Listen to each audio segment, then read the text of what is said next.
कि इस दुनिया में you can not afford to be weak. जो कमजोर होगा ये दुनिया उसको इस तरीके से तंग करेगी कि वो इंसान की जो हालत है वो बद से बदतर होती चली जाएगी। यानी कि अगर आप मेंटली कमजोर हो तो बाहर के लोग तो छोड़ो, आपके अपने घर वाले ही आपको नहीं छोड़ेंगे। मेरी बात ध्यान से सुन लेना, सुनने में थोड़ी सी अलग है वो जो आप मॉरल साइंस की बुक्स में पढ़ते हैं। लोग साला तुमको जीने नहीं देंगे। मैं तुमको पहले बता दूं, एक आदमी फलों के बाजार में फल बेच रहा था तो उसने पीछे बोर्ड लगाया हुआ, यहाँ ताजे फल बेचे जाते। तो एक हस्बैंड वाइफ निकले वहां से, उन्होंने बोला भैया ये फलों का बाजार है, यहाँ ताजे फल बेचे जाते हैं का क्या मतलब है? यहीं तो बेचोगे, कहीं और थोड़ी बेचोगे? तो यहाँ हटा दो, यहीं तो बेच रहे हो, तो लाइन गलत है। उसने बोला ठीक है मैडम, उसने यहाँ हटा दिया, ताजे फल बेचे जाते हैं। तो एक दूसरा आदमी आया, बोला ताजे ही बेच रहे हो कि सड़े गड़े बेच रहे हो? ताजे काहे को लगाया रे? तो आदमी ने कहा बात तो ठीक है, ताजे ही तो बेच रहा हूं, तो लिखने की क्या जरूरत है? बोला ताजे हटा दो। एक और आए हुजूर महाराज, ने बोला फलों का ही बाजार है, फल बेच रहे हो कि खिलौने बेच रहे हो? बोला फल बेच रहा हूं। तो बोले फल हटा दो। बोला अच्छा। एक और आया, उसने बोला बेचने के लिए ही तो बैठे हो, तो बेचे जाते हैं का क्या मतलब है? उसने बोला सब हटा देता हूँ। उसका बोर्ड साफ हो गया। एक और आदमी आया, उसने बोला इतना साफ बोर्ड है, साला कुछ लिखता क्यों नहीं रे? साला ये दुख का खत्म नहीं होता बे। क्योंकि लोग साला तुमको जीने नहीं देते। गणित से मोहब्बत का मजा अलग ही है। कुछ दार्शनिक कहते हैं, जैसे शायद गैलीलियो ने पहली बार ये बात कही, न्यूटन ने भी कही,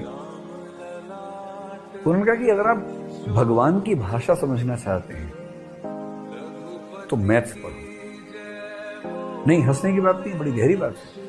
उन्होंने कहा भगवान ने इस दुनिया को इतना सिस्टमैटिक बनाया है कि वो अवश्य ही एक महान गणितज्ञ रहा होगा, और एक महान गणितज्ञ को समझने के लिए गणित के रास्ते से ही जाना पड़ेगा।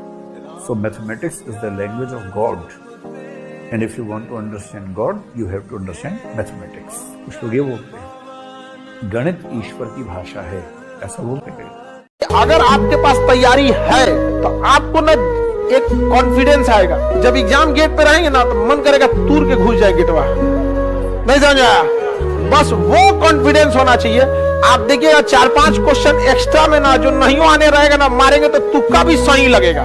कभी किसी से नाराजगी हो भी जाए ना, दुश्मनी मत कीजिए, उसमें टाइम बहुत खर्च होता है। सबसे अच्छा होता है इग्नोर कीजिए। जिक्र क्या, जुबां पे नाम नहीं, इससे बढ़कर इंतकाम नहीं। सोचिए ही मत, अपनी जिंदगी में आगे बढ़िए, मस्त रहिए। सीढ़ियां उन्हें मुबारक हो जिन्हें छत तक जाना है। आपकी मंजिल आसमान है, रास्ता आपको खुद बनाना है। अपनी मंजिल को भुलाकर जिया तो क्या जिया है, दम तुझ में तो उसे पाकर दिखा। लिख दे खून से अपनी कामयाबी की कहानी और बोल उस किस्मत को, है दम तो मिटा के दिखा। छत को बहुत गुरूर था छत होने का, एक मंजिल और बनी और छत फर्श हो गया।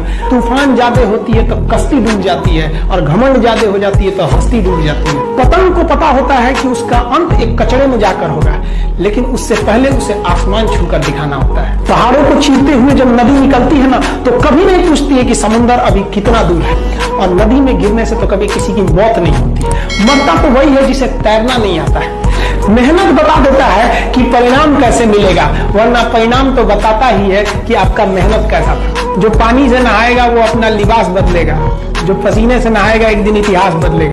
मैं चाहता तो टांग देता सूरज को तुम्हारे माथे पर बिंदी की तरह, मगर मैं जमाने में अंधेरे के खिलाफ।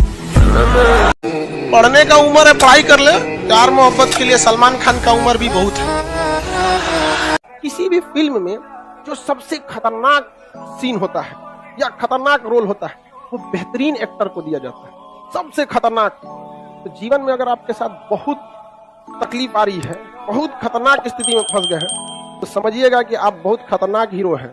ऊपर वाले ने आप ही को ये जिम्मेदारी दिया है, क्योंकि जिस कंधों में बोझ उठाने की क्षमता नहीं होती है, मालिक उन कंधों पे उतना बोझ रखता ही नहीं। सांस रुक जाना ही मृत्यु नहीं कहलाती है।